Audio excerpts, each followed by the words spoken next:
Hey guys, welcome back. In today's video I'll be showing you how to make this cute cat beanie.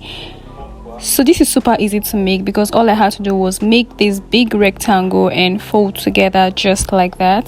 So let's begin. I'll be using a size 5.0 millimeter hook for this, and I'm starting off with a slip knot just like that. So after making my slip knot, I'm just going to chain 72. So I'm going to make 72 chains.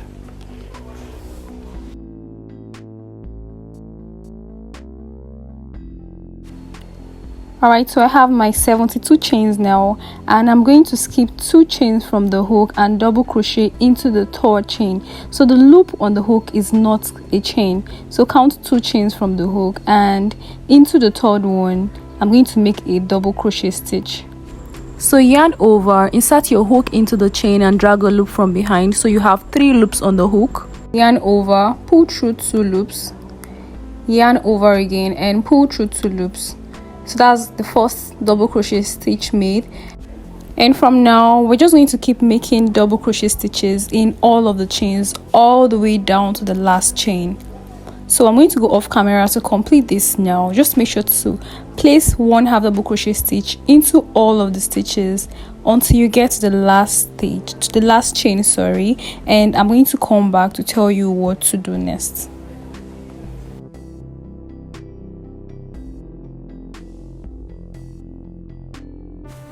So I'm done working the double crochet stitch into all of the chains, and this is my row 1 done, and this measures about 20.5 inches. So for row 2 I'm just going to make 2 chains and turn the work, and then I'll start working into the back loop only. So I'll be placing double crochet stitches into the back loop only for this row. So yarn over and into the back loop, insert the hook and drag a loop from behind, then work your double crochet stitch. So yarn over again and into the back loop only, you're going to insert, drag a loop from behind and place your double crochet stitch. So we're just going to be working into the back loop only, and this is what's going to give our hearts the ribbed look. So for this row, just continue placing your double crochet stitches into the back loop only until you get to the end of the row, and then I'll come back to tell you what to do next.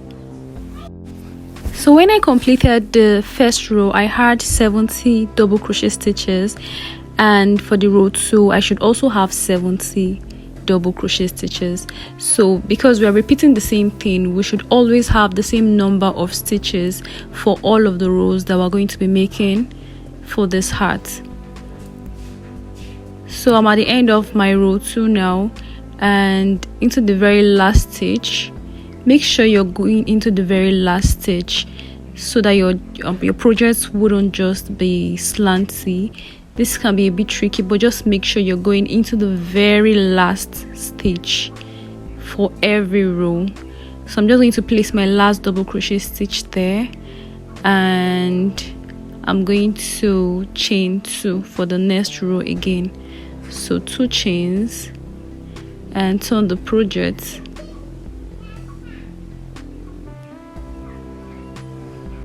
So we're not working into the 2 chains that we always make when turning the project, because that's just our turning chains, but into the very first stitch from the previous row we're going to place our double crochet stitch back loop only there.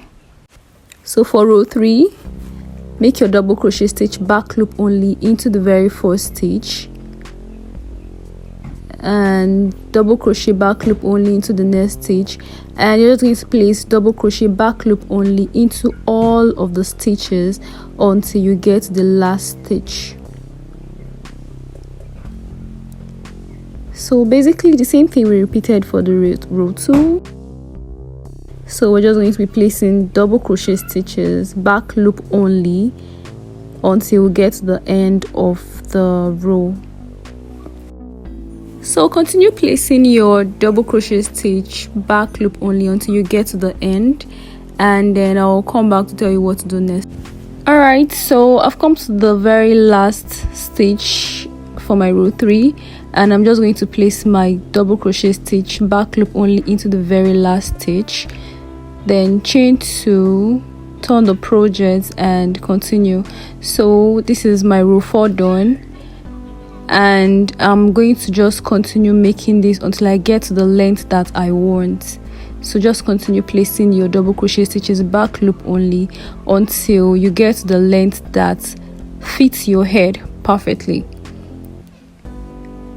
Alright, so this is my 11 rows done, just to show you, and here is my 20 rows done.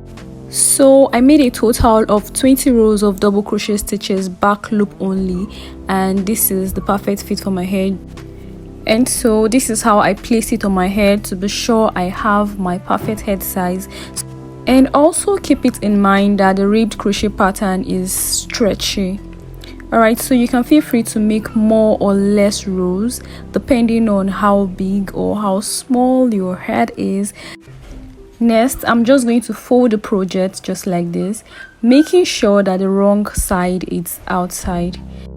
And we're just going to attach the both sides now with slip stitches. So I'm just going to make a slip knot, and I'm going to insert my hook into the very first stitch on the both sides.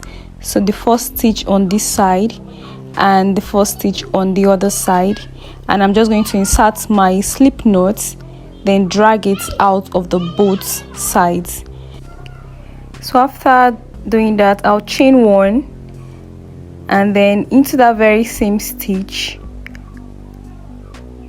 I'm just going to insert my hook and make a slip stitch, and into the next stitch on the both sides I'm going to insert my hook and make another slip stitch, and I'm just going to match the stitches on both sides.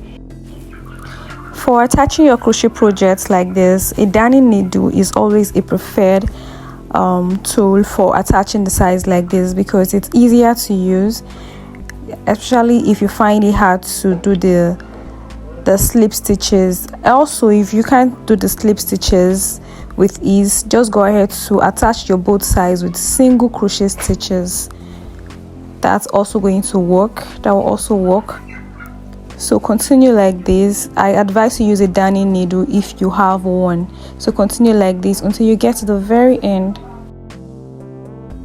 Also, make sure you're matching the stitches on the both sides and you're inserting your hook into the stitches on the both sides while making these slip stitches.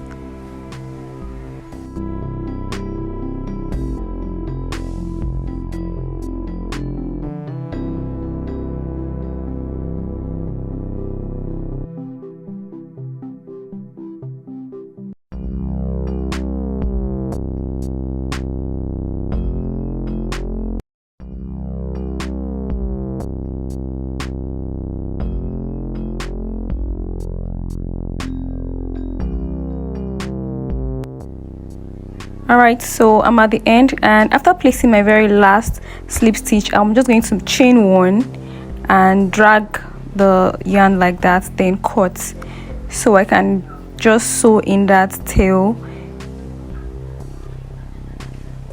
just so that the project would not lose from there. So I'm just going to sew in that tail just like that. And for the other side, you're just going to repeat the exact same thing we did on this side. So you're just going to attach the other side too with slip stitches until you get to the end. And when you come to the end, you just chain 1 and cut your yarn, then sew in the loose tail. So I did mine off camera just so this video won't be so long. And then I'm just going to cut all of the rough edges.